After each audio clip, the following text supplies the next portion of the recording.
All right, check out this device.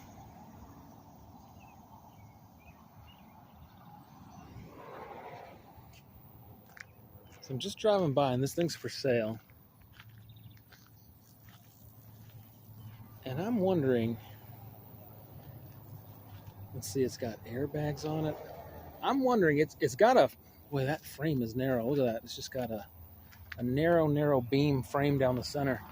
I'm wondering, this looks like if you took that back sprayer part off and you took this tall cab off, and you could probably get a limousine body on top of that, make that frame a bit wider.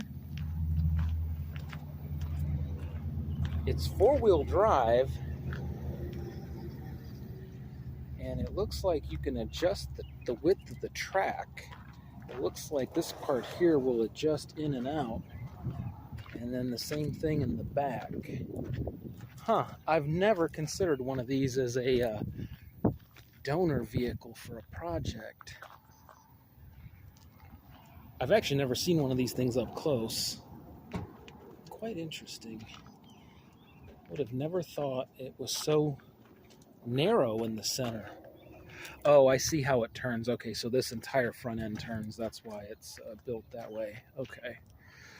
Well, never mind then. I guess no limo bodies going on top of this thing.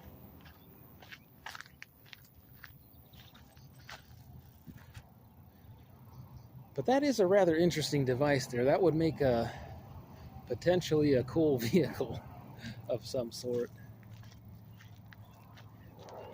given the right demented person gets their hands on it.